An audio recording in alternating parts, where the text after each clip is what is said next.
Good evening or afternoon or morning. This is Wednesday Night Sessions. Our show debuts on a Wednesday night, but you might be watching it anytime because we are online and will live forever there in the weird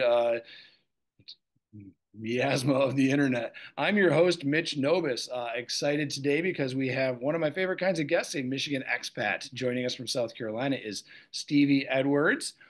Dr. Stevie Edwards is an assistant professor at Clemson University and poetry editor of the South Carolina Review. Stevie's poems have appeared in Poetry, American Poetry Review, TriQuarterly, the Southern Review, and elsewhere. She is the author of Quiet Armor, Sadness Workshop, Humanly, and Good Grief.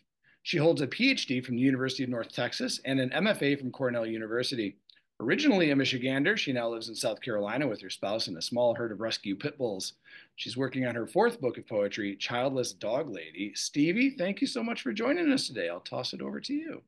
Great. Well, thank you for having me. I thought I would start with reading a few poems from Quiet Armor, and then I'll read a couple newer ones to finish us out. I'm going to start with the first poem of my collection, which is called Parthenogenesis, which is a big word, but it just means it's the ability of certain organisms, especially snakes, to procreate without a partner. So it's like sort of like a virgin birth, but it's something that happens with reptiles usually. So this is called parthenogenesis. When my mother was young, she feared she was such a good Christian girl. God might grow his new son inside her, like we plopped seeds into the garden, without asking the soil its thoughts on plumping up pumpkins and peas. And who would believe her?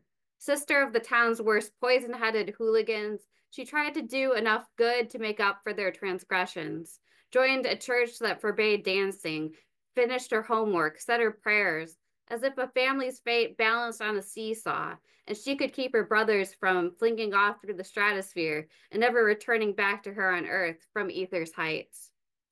In New England Aquarium, an anaconda has borne fruit of only her making.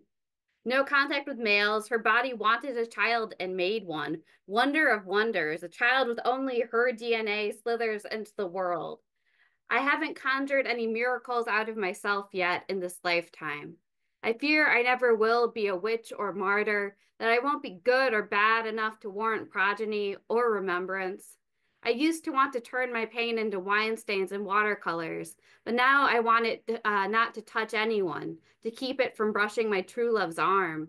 What if all I want is quiet, a dog at my feet, television remote in hand, half a turkey sandwich with light mayo and orange cheese? Who will sing for me? Often I hope nobody will. I'd like a good long sleep. All right. Um, Now I'm going to read a poem called 5 Days Before the Election, which is referring to the 2016 election and generally the state of despair I was in. So this is called 5 Days Before the Election.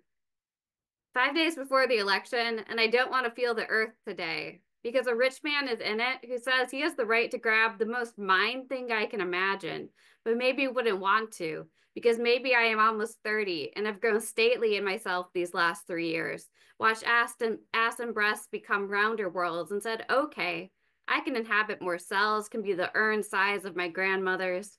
And it is American to consider that he has the right to lead America, to gather the wrinkled hands of bankers and show them all the nooks and crannies, cloaking hushed treasures, teach them how to strip the quiet armor women don when we are tired of eyes following our legs up staircases. I want to lie down in a riverbed, to let the water rush over until I am a cold nothing, touched only in the urgent pity of rescue divers dragging me back to earth. I want to let a man, a stranger, worry over my body, what makes it tick and gasp. I want to name each thigh dimple and raised vein, each flake of dry skin and stubbled hair, lest someone think they were ownerless, run their hand up my skirt on a bus like it wasn't a valued thing thieved. I want to be precise about how rich I am, how bountiful my folds of skin. This museum of a pussy, this grand opera belly. Let the government erect a fence around my yards of legs, lush country of bush and blood.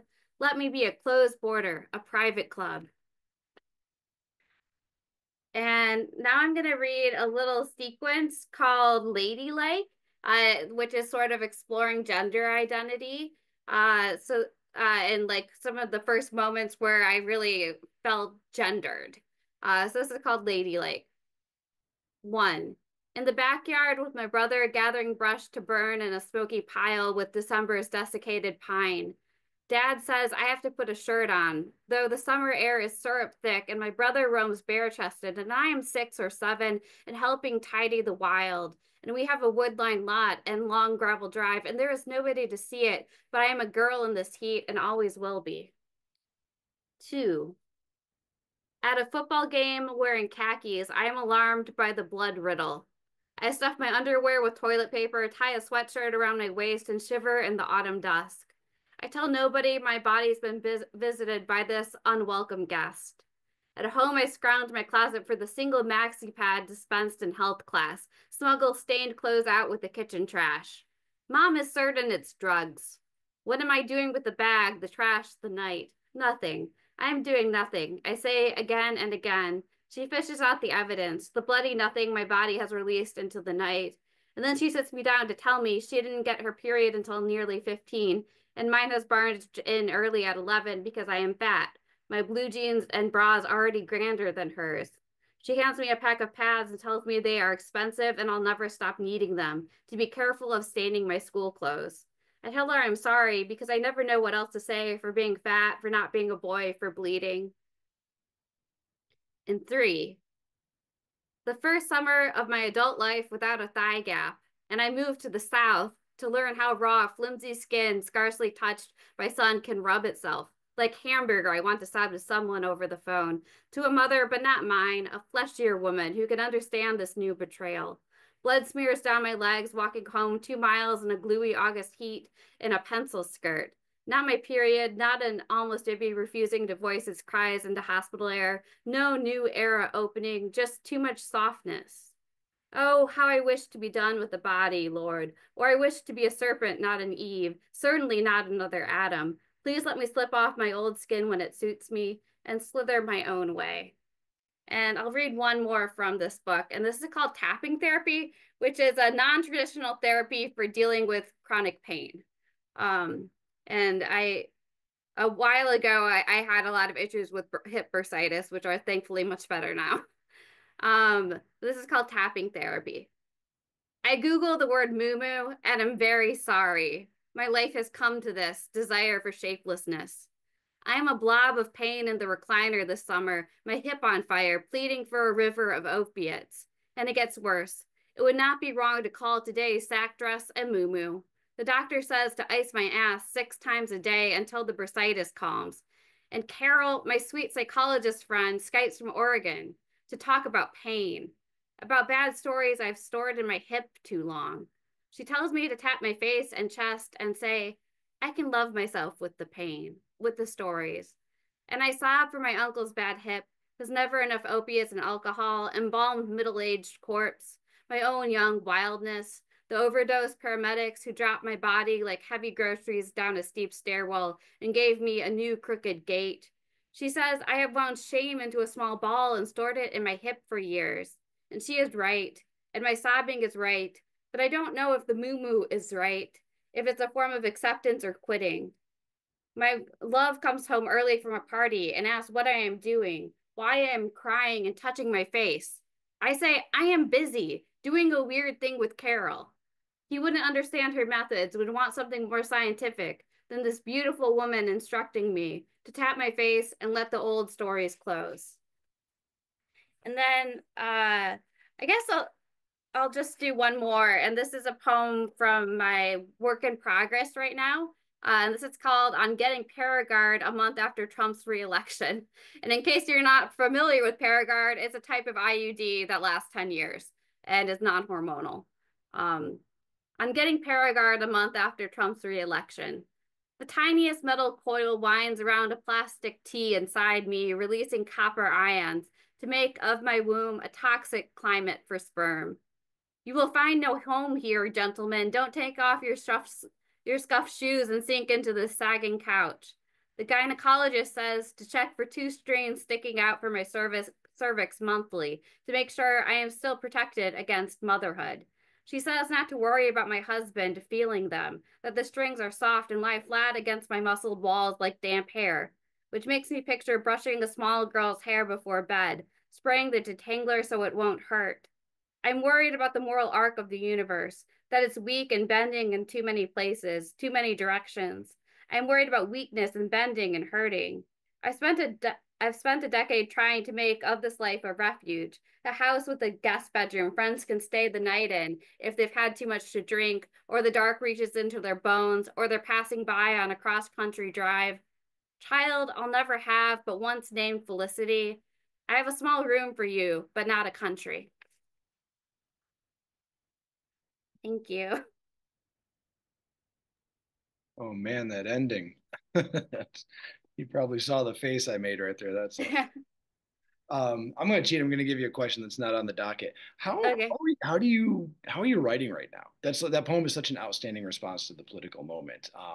And I've seen a lot of people online saying they're really struggling to write these days. Um, so I guess so to be honest, I've been doing a 30-30 this month and I've written a poem every single day. Although that poem was actually from uh maybe 2 months ago. But I've actually been finding myself really drawn to writing. I think just as a way of processing the current moment. I feel like I'm writing constantly, actually. I can understand feeling overwhelmed and not being drawn to writing at this moment. There's a lot to deal with. But for me, writing has really given me an outlet for dealing with how just messed up everything feels and the general state of rage I feel most days. So, I mean, I can't say everything I'm writing is great. But I am trying to write every day. Some of it's shitty first drafts, of course. But I guess I feel this urge that I felt at the beginning. Excuse me. Feel this urge that I felt at the beginning of the 2016 uh presidency, which is just to document. I remember my Quiet Armor is a book that really began at the beginning of 2016. I started writing it in earnest. It didn't come out till 2023, but I started writing in 2016. And I just kept telling myself to document what's happening. And the book's mostly about toxic masculinity and rape culture. And I just kept telling myself to try and capture this moment. And I feel kind of called to do that again. I feel like we're in one of those times where we're going to look back in history and ask, how did people let that happen? I'm not saying I'm trying to do more in other ways, like protests and things. But one thing I can do as a poet is to try and keep track of like what is actually happening. Yeah, I mean, in all the societies that have kind of tread this ground before, the poets are the first people they often come for. So Yeah, they often come for the poets first. I mean, obviously, I hope they don't come for the poets first. I don't particularly want to go to El Salvador, but I'm not going to stop speaking out. So yeah, yeah, I hear that. I love that answer, and the poems you read from the first book. Really, I mean, they just by giving voice to the female experience in America at this point in time, like that is a form of protest almost yeah, right now, right? Like, so it was outstanding. Like, I thank guess you. all I'm saying is, from my angle, I think that's important work, and I love the the documenting. Like, I think that's such a cool approach to it, because I think like poets often feel like I need to make a grand statement, but the grand statement will surface if you just Yeah, because I don't feel like I can speak for all women or anything like that, but I can speak to like what it's like on a day-to-day basis to live through this, at least for me. And I think that's worth talking about. I think that our experiences individually are valid and they tell us something about our culture. well, yeah, I mean, just the detail in there, like maxi pads are expensive and you're going to need them for the rest of your life. Like that, just that alone is like so a slap in the face to 50% of the society that doesn't Yeah. think about it. Yeah, great stuff. So my first official question, I saw online that you were doing a 30 for 30. So I'm glad you mentioned that. I'm always kind of fascinated because other written genres can't really do that. Like playwrights aren't banging out 30 plays this month, right? But poets can because our genres can be short enough that you get a first draft done every day. But I'm also always fascinated by how different poets tackle the craft side of it. Like, so yeah, you can get that first draft down one every day for April. What do you do next? So to kind of So get behind I'm this. actually doing a 30-30 of revisions next month, supposedly. We'll see if I have the stamina to actually make that happen. But I have signed up with a group that I'm gonna do revisions each day next month. I wrote 30 drafts this month, and they are varying levels of doneness or goodness or interestingness. There was at least one haiku about getting a new dog, which will probably not make it into anything. Um, but I do think there's some interesting stuff to work with that might become whatever my next project is. I'm like in the process of finishing up one book, so I'm also starting to think about, well, what comes next. At least for me, 30-30s are a really productive way of just getting all the, excuse my language, shit in my brain out onto the page, so I can sort of see like what are the themes here, like what am I, like what is the shape of this, like what is, because with a 30-30, whatever you're currently obsessed with is going to come to the forefront. Like themes are going to emerge. It's not just going to be random. I I've actually used 30-30s to write all my books. I mean, much revision. I'm not saying these are like I wrote a poem a day and it became a book immediately. But I've used the process and then gone back and revised the ones I like.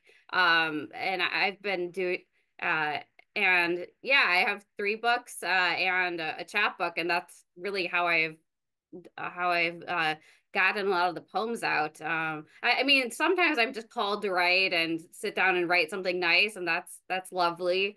But a lot of times it's just kind of plodding through and hoping something good comes out.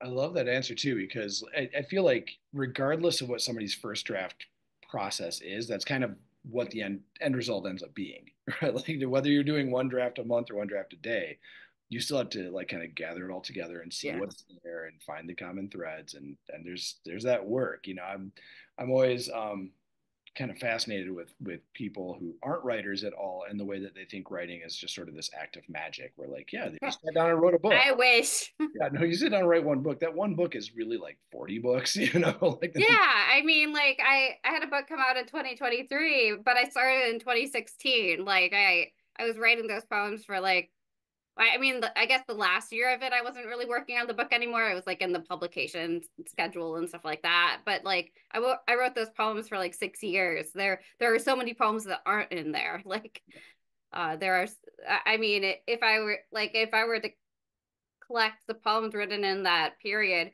it'd probably be 3 to 4 times as long at least. Like, yeah, the dead letter. I call mine a dead letter office. My file of things that were just kind of pushed off to the side, like yeah. it's so much longer than any of the stuff that it actually gets used.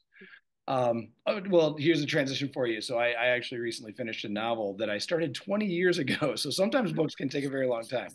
That book starts off set in Lansing, and it turns out Ooh. we both are from the greater Lansing area originally. I didn't stray far. I'm in Metro Detroit now, but you got all the way down to South Carolina. So your second question, what do you miss from Lansing? Burners. Uh, Burners, and this will sound funny, but like just the accent, like whenever I like take a flight home, like so I often fly home to Lansing and via either Chicago or Detroit. Those are my two main connecting sites. And whenever I get on that little plane to Lansing, from Chicago or Detroit, I just like delight in hearing everyone talk. And like because I don't think I have much of a Michigan accent anymore, but if I like call and talk to my mom, it comes out. And if I go home for like a week, usually I go home for a week around Christmas, and it comes out, and it's just, and just like little things like people saying pop. I'm trying to think of other things I miss about Lansing. I mean, really, it's just like this. Um, I'm trying to think of how to say this. like in the South, people are very nice, like they're very friendly and outgoing. But in Michigan, like I feel like people are very respectful in a way often, as well as being nice, and it's not quite as performative. Like in the South, like if I walk around my neighborhood, there's like people like waving at me like energetically. But in Michigan, like I feel like people are very nice and very kind, but it's a little quieter in a way. Yeah. I would echo that. I've always thought of it as more genuine. I think the Yeah. Midwest, and particularly Michigan, just kind of is genuine. You, Yeah, there's a however realness to somebody's it. treating you is probably how they actually think of you. Yeah. You know? Awesome. I love that. I love that Verner's came out just immediately too. Like it's such a I, Michigander. I miss I miss Verner's. You can't get it here. Yeah, I've heard that. It's a truly Michigan sign, whatever the word is. Yeah, yeah. Awesome. Hey, we'll wrap it up there. But Stevie, thank you very much for joining us today. That was outstanding. Thank you. Thank you for having me. Yeah, awesome. All right, audience, thank you for joining us as well. And we'll see you next time, whenever that may be, on Wednesday night sessions. All right, thanks. All right, thanks, Stevie.